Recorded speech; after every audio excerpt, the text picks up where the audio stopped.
Hamas's October 7th attack on Israel and the ensuing military operation into Gaza has changed the dynamics of the Middle East.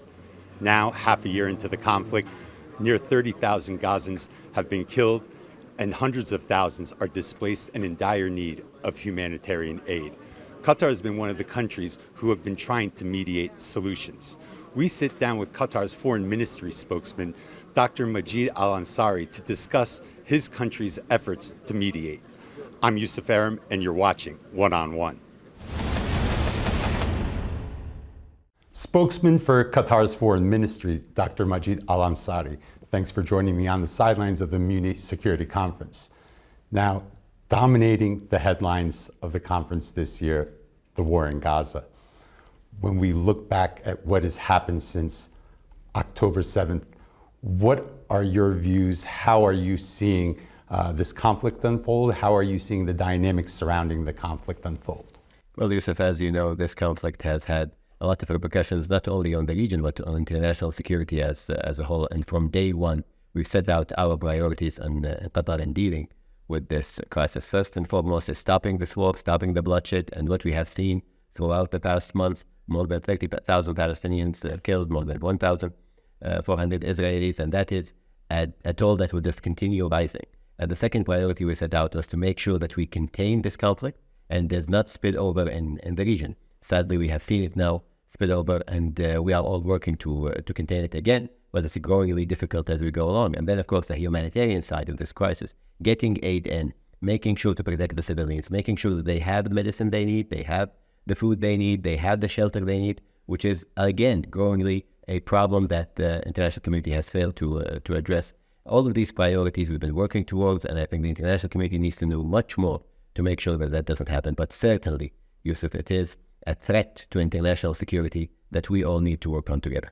You talked about priorities, but Qatar hasn't been a bystander either. They've been trying to mediate. They've been trying to negotiate hostage deals. They've been trying to negotiate and work towards a more permanent ceasefire as well.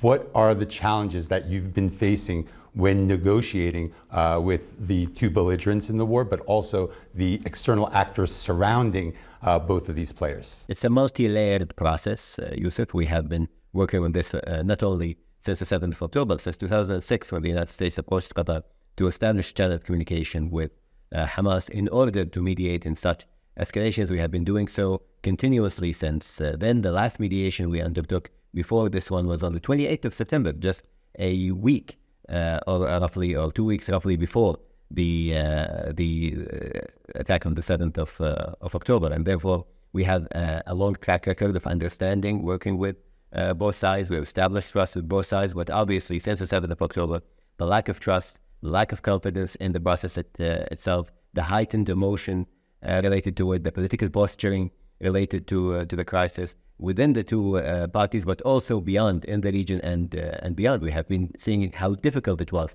to reach a position to have real support for the mediation process, real support to the end of war regionally and internationally. And we are working with all of our partners to do so. We are, as you know, right now in the midst of the mediation itself, but at the same time, we are trying to operate other tracks in order to be able to find a long-lasting peace in the region, not only ending this conflict. The success that you've had, the foreign ministry of Qatar has had, and when we look at the reaction coming from Israel, probably not what Qatar has expected. Probably they expected more of a thank you, but they've gotten rhetoric that has been very critical of their efforts. How do you view this position, especially by not the Israeli state, let's say more the individual Prime Minister Benjamin Netanyahu? Well, we're not waiting for the thanks of Benjamin Netanyahu or anybody else. We are working towards the stability and security of our region. We are working to protect civilians on both sides, and we are working because we believe in the process itself, and we believe that this is the only way to offer up away from this crisis.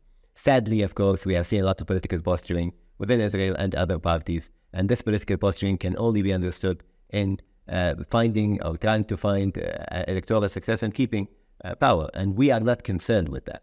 However, when this leads to hampering the mediation process, when it leads to making it difficult to reach a situation where we can get civilians out of harm's way and to get hostages back to their families, and also get the Palestinians the peace they need in Gaza right now in order to bring in the aid and bring in help that is much needed. This is where we draw the line, and we've made it very clear to all parties that the mediation process is the only way out, and they need to respect it and respect the mediators in this process. When you look at the reaction of the Western camp, which has mainly been very supportive of Israel, October 8th, the day after the attack, we saw more of an unconditional support approach. But as time has gone by, we've seen more conditions now placed on that support coming from the Western camp. Why do you think this has happened? And do you think we will see more and more initiatives like the ICGA case, more of an affinity to implement international law going forward? We as an international community have failed the civilians in this crisis, have failed the Palestinian people, and have failed to enact our duties and our principles in the international community. The international community of post-Second World War was founded on the idea of collective peace and security responsibility. It is not the responsibility of one country. It's not the responsibility of one party or the great powers alone. It is all our responsibility together. And sadly, we have failed to put an end to this war.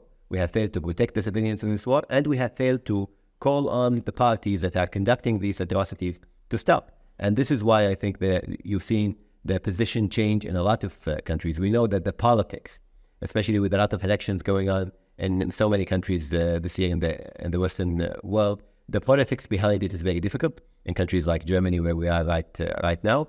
But I believe the level of atrocities committed in Gaza, the level of civilian death in Gaza, the unbelievable breaches of human rights that have taken place in Gaza have made it even more difficult for this government to issue statements of unequivocal support to Israel. And I think although we have been seeing very encouraging statements coming on from a lot of governments around the world, they are not nearly enough in pressuring Israel to stop the targeting of civilians in Gaza. We've seen journalists being targeted, your colleagues, individually in Gaza, in what could be what could mount to assassinations of journalism and journalists in Gaza and beyond. We have seen the targeting of hospitals. We have seen targeting of schools. We have seen cutting water and electricity, and all of these things are simply war crimes that need to be addressed in the future. And this is why I think the international community in its entirety is moving towards it, but it is certainly not moving fast enough. Why is the international community failing? Why can't it find an answer for Gaza? Why can't it find an answer for Ukraine? Why can't it find an answer for these other conflicts? I know Qatar has been an advocate for UN reforms. Does the UN need reform in its current state? Can it solve these problems? Is there just not the political will to solve them? Or is the system now broken? Or are the challenges new and the system needs an update? Our situation in the world today is not the situation of post-war world. We're not talking here about a bipolar international system. We're moving quickly towards a multipolar system. We're moving quickly towards chaos in the international community. We are seeing isolationism increase in a lot of countries. We're seeing short-termist policies guide foreign policy of a lot of countries around the world. And there is a genuine lack of leadership around the world today. And this is why we need, as an international community, to stand together, and especially for not only the great powers, but the middle powers of the world, the small and medium countries around the world who have a vested interest in keeping our peace and prosperity. We have to pay dividend into that. And that is through peace building and conflict resolution, and working on this in a way that not only makes us complacent in these conflicts and look towards the great powers to solve them, but to actively work, like Qatar and other countries around the region, to actively work to solve these conflicts and to push when there are crimes committed against humanity like there are right now, to push for an end to this and to use all the tools we have in our toolkit, including economic, social, and political, in order to make sure that conflict stops. You said we need to stand together and we need more unity. Since October 7th, how has the Muslim world's unity, the Arab world's unity, the GCC's unity been on the war in Gaza? Is it satisfactory? Is there a room for improvement? Is there a need for improvement? Yusuf, we had our differences in the Muslim and Arab world for so many years over a lot of issues, including the Palestinian question. But I think with the severity of the human crimes against humanity that are being committed right now, with the suffering that we are seeing every day, there is an understanding in the Muslim world, understanding in the Arab world and in the GCC, that this war needs to end now, and we need to do all that we can to do it. And this is why, post the Cairo summit, the Arab and Muslim summit in Riyadh, there was an establishment of a ministerial committee, including ministers from the Muslim world, to tour the world and to meet with world leaders and explain how difficult it is. And that committee, of course, has done a lot of meetings around the world, China, Russia, US, Canada, and in Europe, and have conveyed the concerns of the Muslim world, because what we conveyed here is not only the current situation in Gaza, but the possible radicalization of a generation as a result of this.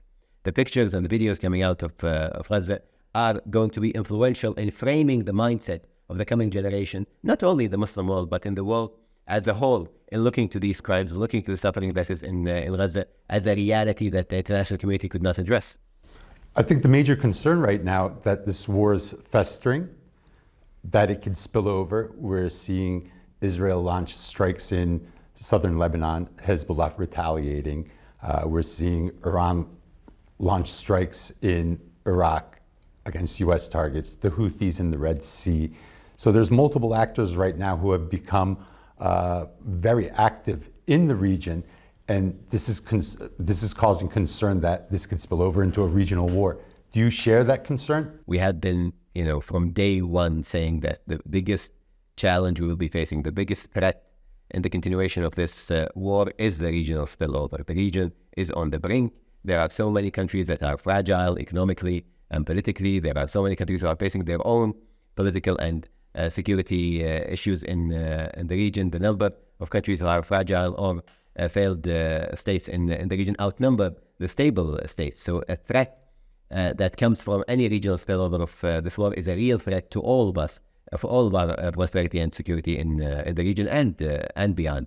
And we've seen now, with the repercussions of the current escalations in Yemen, in Iraq, and Jordan, and other places, where we will see a deterioration of the security situation in these countries. We are not at the point of no return, but we are very close to it. We are on the brink of finding ourselves engulfed in a regional war that none of us in the international community can control. And we are trying to work with all of our partners in the region, including countries like Iran, to make sure that channels of communications remain open, and we have a way out of this. We have an off-ramp that is mainly through ending the war in Gaza. Dr. Majed al Ansari, thank you for joining us, and best of luck on your mediation, and hopefully it will be successful. Thank you for joining us. Thank you for having me.